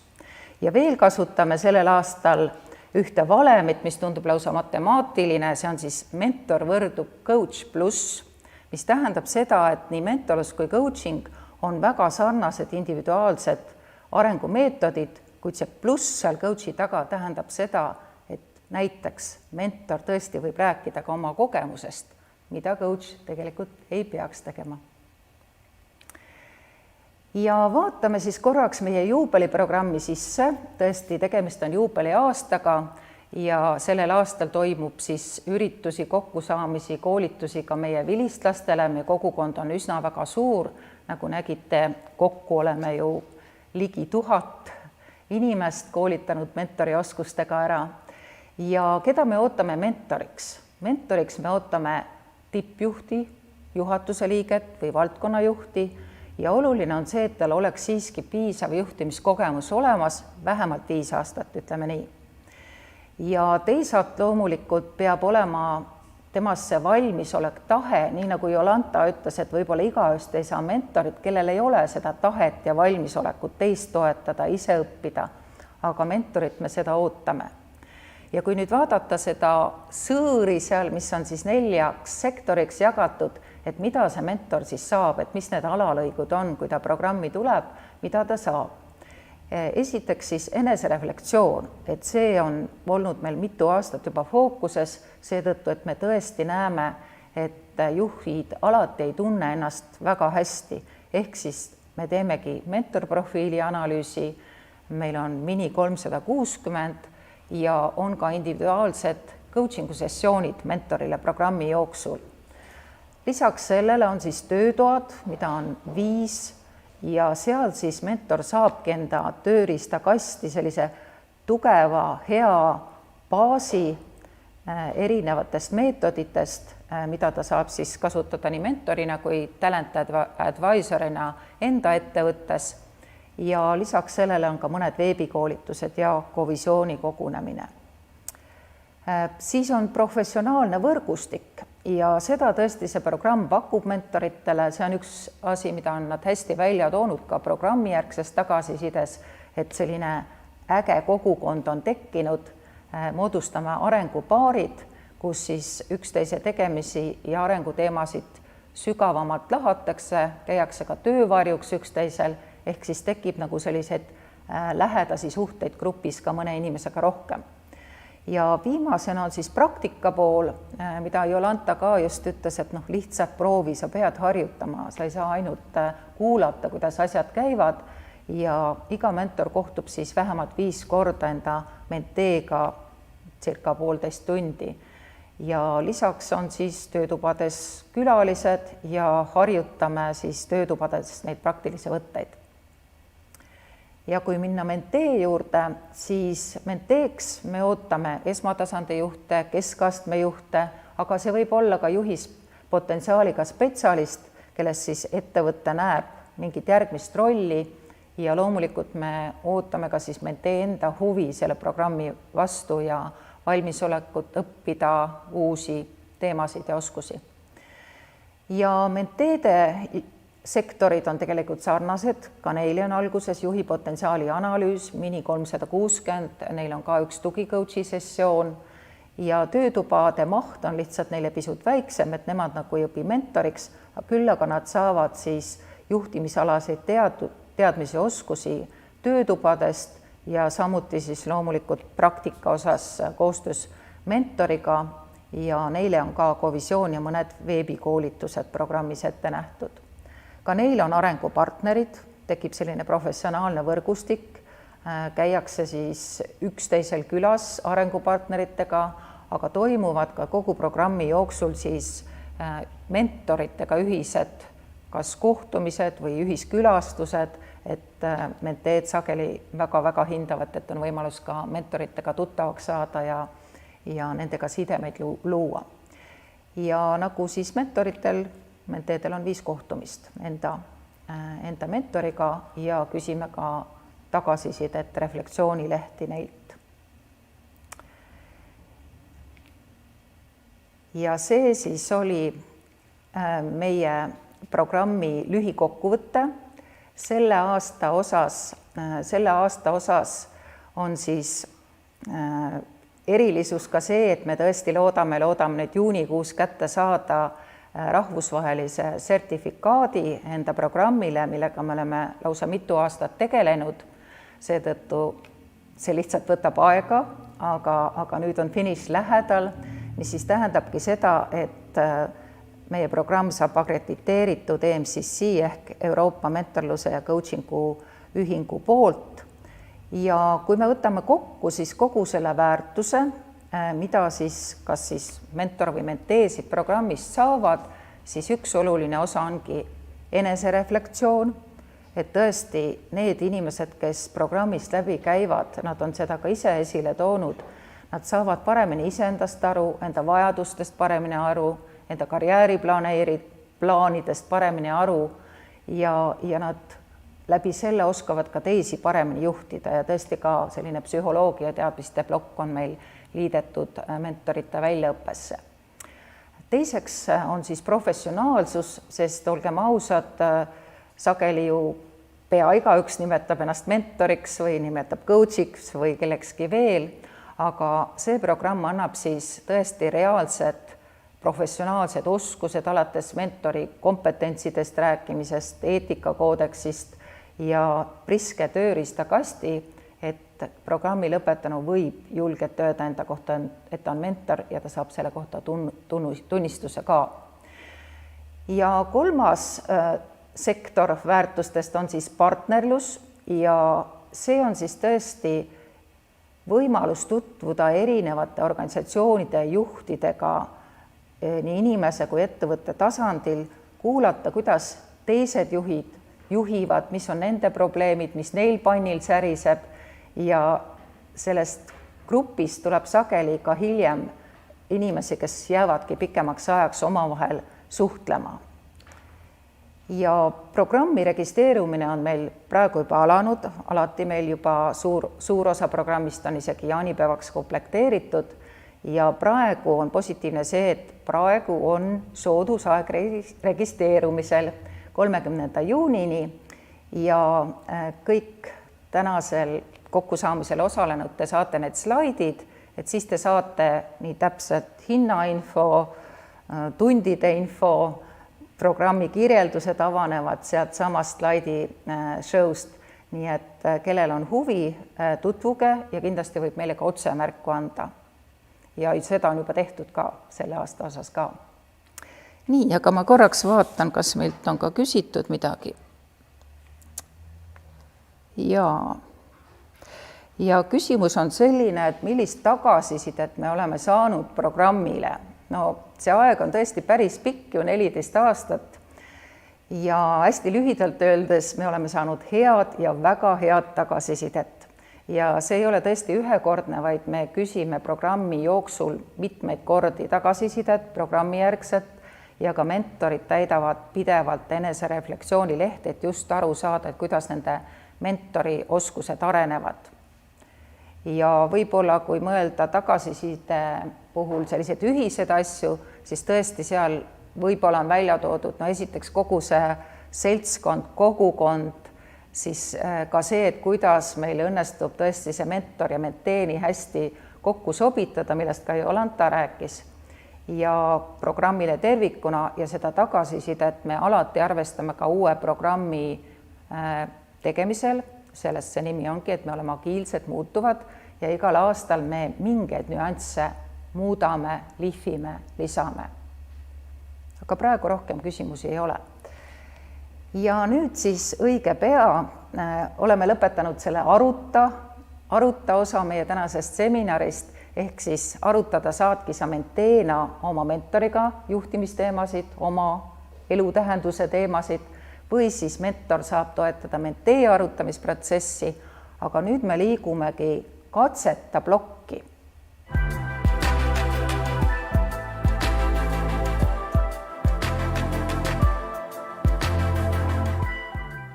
Hello, Estonia, and thank you for participating in this Fontes Coaching and Leadership event, and welcome on my part to this short introduction to the topic of coaching leadership. My name is Dan, and I will be your host today for going through this topic today. And basically what we're talking about today is a new type of way of organizing around work. So way of organizing around work that is very suitable for this modern day, fast-paced, very human-centered, very knowledge-based economy. So that's what we're actually focusing on, trying to find good leadership practices in this type of environment. And basically we'll be answering three core questions. The first core question is, what is coaching leadership? So I will be providing you with a definition on how I define the coaching leadership as an overall concept. Secondly, we'll go into the question of why is it important. So I'll be describing why coaching leadership is actually very necessary in this modern type of environment that we are currently living in. And thirdly, we'll go into the question of how to actually implement coaching leadership in practice. So you'll be getting some concrete practices for your daily leadership. But first, before we go into the actual topic, here's a little bit about myself. My name is Dan, as said, and I'm basically a trainer, coach, and writer on the topic of leadership with a special focus on coaching leadership. I have roughly like 15 plus years of experience in this leadership development and coaching arena. And basically, if I would say what has been the core thread in my work during these years, it has been to help individual leaders and organizations to understand where we are going. What does the strategic environment look like, and based on that analysis, try to find working leadership practices in this new type of environment. And as you can see, I've also written a few books about this topic. I actually just published a new book on coaching leadership a few months ago. In Finnish, it's Valmentava johtajuus, basically coaching leadership. The subtitle is Opas voiman, viisauden ja myötätunnon herättämisen, which is roughly translated as a guide to awakening power, wisdom, and compassion in the organization. And this is basically what coaching leadership is to me. Awakening power, this means that we awaken people's courage and ability to make independent decisions. Awakening wisdom means that when people start to make their own decisions, they also make them from an overall big picture point of view. And the compassion part means that when they make these decisions, they also take into account other people and also their own needs and hopes and goals in that way. There was basically like two key reasons for me to write this book. The first one is that I noticed that the definitions on coaching leadership have been what I think quite vague. So I wanted to bring a little bit of clarity into what exactly we mean by coaching leadership. And also the second issue was that I think that the perspective has been too narrow. I think that coaching and coaching leadership have been defined just as a type of conversational strategy or tool, but this is not my perspective on how I approach it. I actually approach it as more of an overarching philosophy or way of organizing around work. So these were the two things that I wanted to emphasize both in the book and in this presentation. So before we go into actually coaching leadership, it's good to understand like a big picture of what is good leadership and how is good leadership formed. And I think the key understanding here is that to understand that different contexts, different environments require different types of approaches. And if we would, in a way, analyze and categorize this to have a sort of a map on how to lead in different situations, we can actually find three distinct leadership environments. Three distinct environments can be recognized, and they are chaotic, complex, and static environments. And my message would be that before you actually start to lead, you should first need to quickly assess which type of environment are you currently leading, or which type of combinations of environments are present in your leadership situation, and then based on that, finding the proper ways of leading in the environments. So let's go over the environment. So the first one here is stable environment. This is our typical environment for practicing leadership. You notice stable environments by them being static, quite unchanging. There's a lot of repetition. I use the metaphor of ice cubes for these environments, because in these environments, it's like molecules arranged in ice cubes. They're very strictly organized. They don't have much space of moving around. Typical of these environments are, for example, manufacturing lines, machinery, and stuff like that. And basically, our basic industrial economy was based much on this stable environment. And in this environment, good leadership practices are to standardize, provide manuals for people. Hierarchical decision making is actually quite well adopted into this environment. So if you move at the other end of the spectrum, here we'll find chaotic environments. You typically notice chaotic environments by them being quite scattered, chaotic, dispersed. Here the metaphor is steam. Steam, where molecules are bouncing around everywhere. They don't have really like these relationships with each other. And you notice that these are typically like catastrophe environments, panic situations. And in these environments, good leadership is about actually establishing command, stabilizing, calming down the situation. So actually centralized decision making is good in these environments. But in the middle, you find this third environment, third phase. This is complexity. You notice complexity by being like a flowing environment. It's alive. You have emergent patterns forming. Here, the good metaphor is water. And usually like networks, ecosystems, these are examples of a complex environment. And in these environments, coaching, enabling, empowering are the most viable ways of leading. And shared decision-making is the best way of leading. So in the future, you're going to, and in your current leadership, I bet you're going to run into all types of these leadership environments, but and you need to find the proper way of leading in them. But I would say that more and more as we move into this network kind of way of working, we will be moving from the stable environment to the complex environment. And this means that our ways of practicing leadership need to also change. More and more, we're moving from the leading the ice blocks towards leading the flowing water. And this is the reason why we should adopt the coaching practices. So let's now go into the actual definition of what I mean by coaching. It has had many definitions, but this is my definition. So in here, I define coaching leadership as a type of relationship that seeks to cultivate people's ability to lead their own work with wisdom as part of the whole.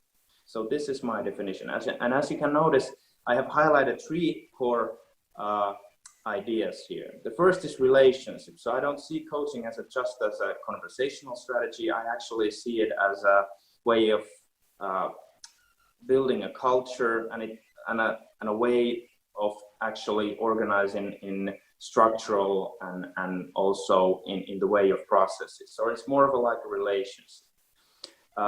The second thing highlighted is here to lead their own work. This is the big shift when you kind of compare it to the traditional way of leadership. In the traditional way of leadership, it was the leader that led the work of the other person. But when we move into coaching leadership, the key idea is that the leader helps the employee to lead his or her work by himself or herself. So this is the big shift. Enabling him or her to make independent decisions, to find best ways of organizing her work and define the ways of doing her work that best fit her personal strengths and other proclivities. But also at the same time, when the person is leading her work, it has to be done with wisdom as part of the whole. So a good coaching leader also helps the employee to think about how he will make her own decisions, her own choices in a way that it takes into account other people and where the whole is actually going. So this is the definition of coaching leadership. And basically, I would say that everything that fulfills this definition in some way or another, that is coaching leadership. So if you go into the more practical side of things, if we look at what is really at the core of coaching leadership, we have at least these things: giving people space to lead their own work and make independent decisions, reducing this type of over-dependency upon the leader, engaging also caringly and seeking to harness each person's unique potential. And most of all, I would say cultivating leadership in everyone. This is actually the great shift that happens when we start to apply coaching leadership. We're starting to create relationships that are no longer based on this leader-follower type of dynamic, but more on a type of leader type of dynamic. So we actually have to find a new way of approaching the whole concept of leadership. Leadership is no longer being viewed as just as a formal position in a hierarchy, but rather as almost like a virtue, a way of intelligently communing with and responding in our environment. And I would say that in the future environment, we actually need leadership from everyone. No one is going to tell you at the morning what you should be doing at your workday, but you have to figure that out by yourself. You have to make your own choices. You have to be the leader of your own context. And more people also have to practice leadership in all these types of projects and networks in which they're participating, in which they might not actually have formal authority over other people. So basically, if we could synthesize the core aim of coaching leadership, it is the idea of cultivating and awakening leadership in everyone. A good coaching leader wants to cultivate, awaken co-leaders that lead besides him. All right, so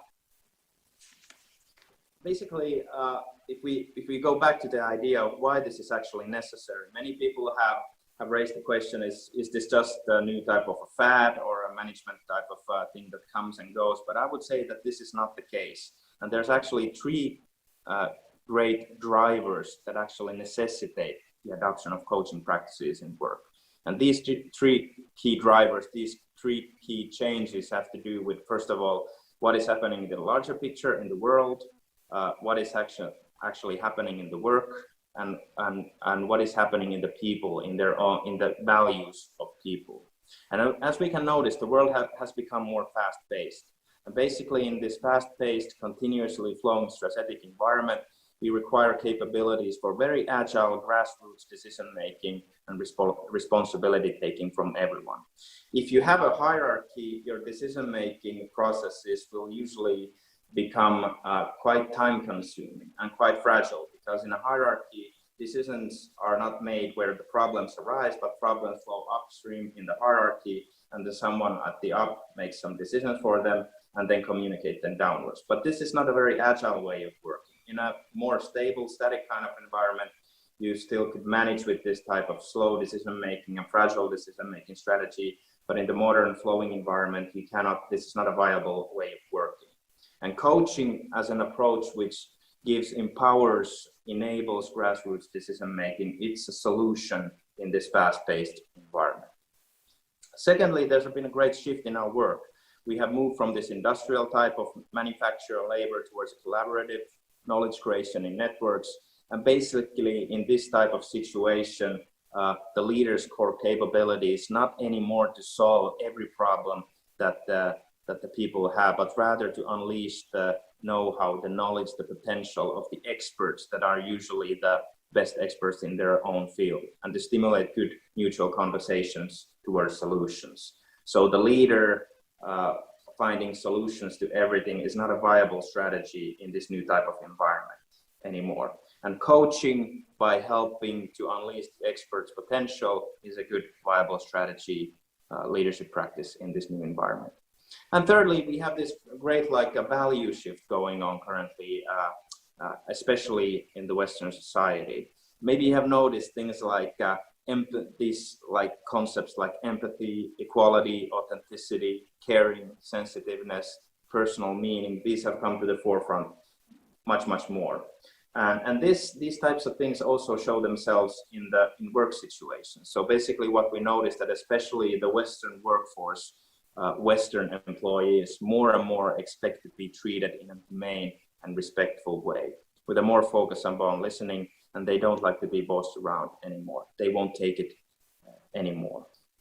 So basically, due to these aforementioned reasons, these three key drivers, it means that organizations and individual leaders will basically, I would say, almost have to adopt these coaching approaches, whether they want to or not, because these are the ways that you thrive in the modern environment. So let's finally go to the last question. If you now want to start to apply coaching leaders in your practice, in your daily life, how would you go about doing it? How would you do it? Basically, I have recognized 6 key principles or practices which are at the core of coaching leadership. And these provide a certain type of, I would say, map in how to apply coaching, both at the level of individuals and group conversations, but also at the level of organizational structures and processes.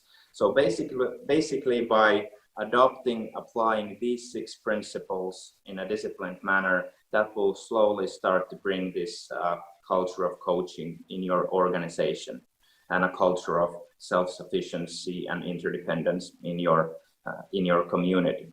And there's really no mystery to this. Actually, these 6 principles that you can see on the screens is also how I structure my own coaching approach. These lie at the base of how I do my own coaching, whether I'm doing it as a leadership capability or whether I'm coaching external clients. These are the things that I do, these 6 principles. So let's go through them and see what they contain. So the first principle is create a safe environment. That this is at the base of all coaching.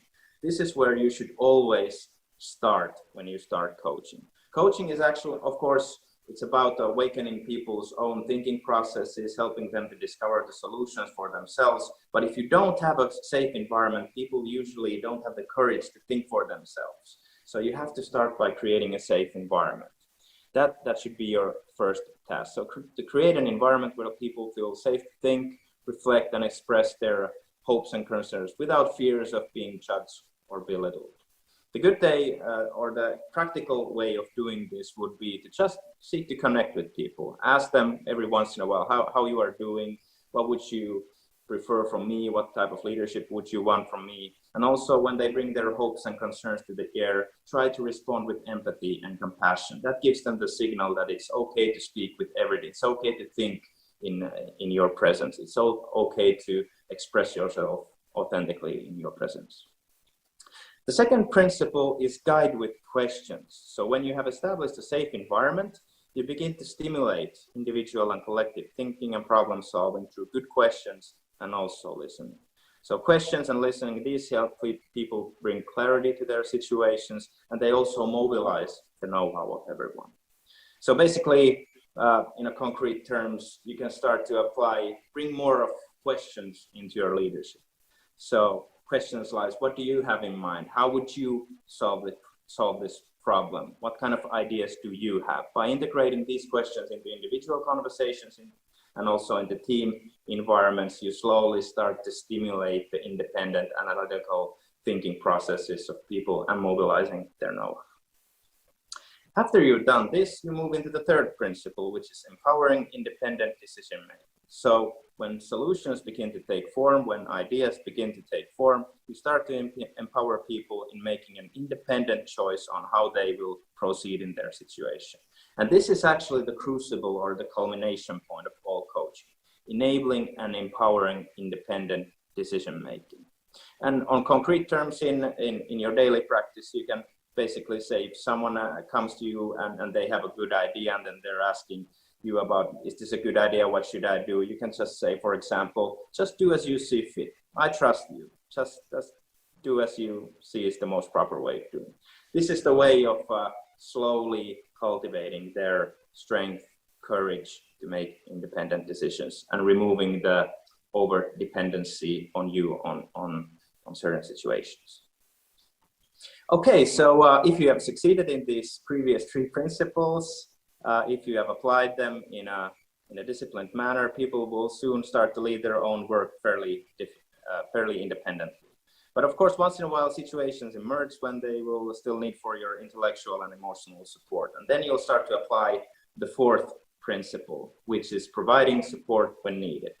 So your task is basically then to provide emotional and intellectual support when people ask for it or when it is otherwise needed, and also, of course, in proper regular intervals. The basically just asking them when they come to you, what kind of a support would you need from me? How can I help you in this situation? These type of questions will bring the idea of the fourth principle of supporting them when needed. Actually, this fourth principle acts as a kind of like a balancing to the third principle. If in the third principle, we actually start to demand that people take more responsibility of their own work, the fourth principle also shows them that they are still not left alone with their own work, but we are still there for their support. So it's a kind of like a balancing act.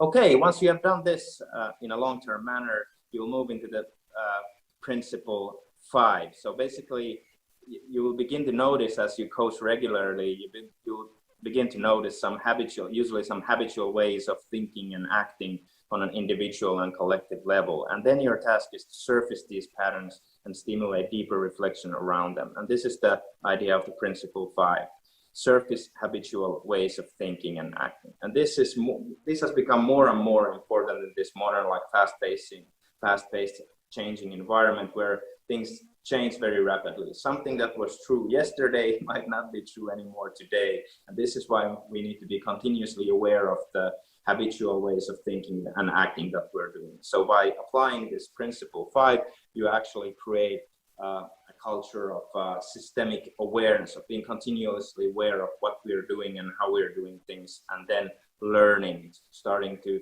formulate new ways of doing things as the environment and as situations change. So that is principle 5. And finally, principle 6 is acknowledge and give praise. So basically, every time you notice people taking proper steps forwards, growing, becoming more self-reliant, and so on, notice these advancements and give some praise. This giving praise and acknowledgement, it usually strengthens the process of change, it cultivates self-confidence in people, and also creates a culture of good well-being and mutual support.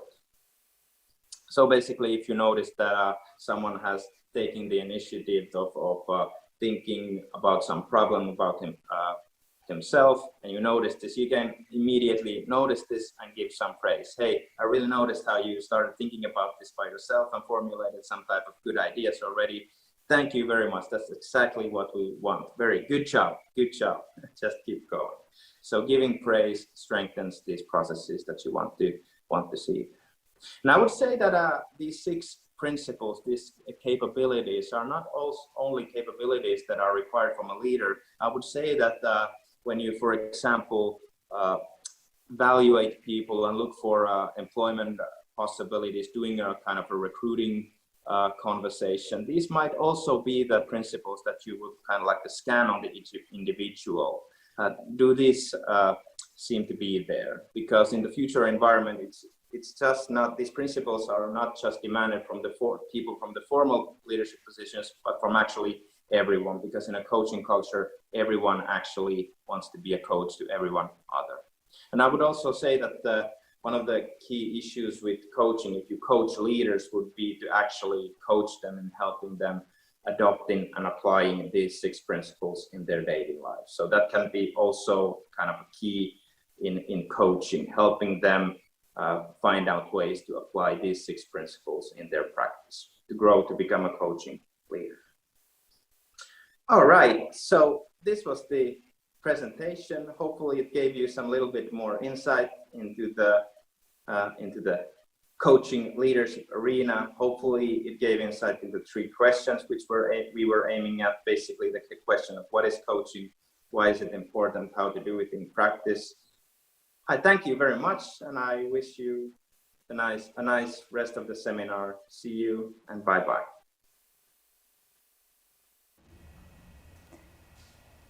Aitäh Tannile selle sissevaate eest coachivasse juhtimisse. Ja ongi aeg märkamatult lennanud, et aitäh teile, kes te meiega olete olnud nüüd lõpuni. Ja me väga loodame, et meie avasta, aruta ja katseta mõtetest midagi ka teile vastu kajas ja jätkame siis koos, hoiame kontakti ja jätkame siis koos inimeste avastamist, trendide avastamist ja koos juhtimiskultuuri arendamise nimel tegutsemist ikka edasi. Ja lõpetuseks ma annan sõna Teelele. Teelel on üks väga oluline teadaanne. Ja kõik, kes te tänasele üritusele ennast registreerisite ja täitsite coachiva juhtimise teemalise uuringu küsitluse, siis teie vahel me loosisime välja 3 VOP-i tööalast isiksuse testi ja selle tagasisidet. Nii et lähiminutitel võite minna Fontese Facebooki lehele ja me avalikustame võitjate nimed seal. Aitäh! Järgmiste kohtumisteni!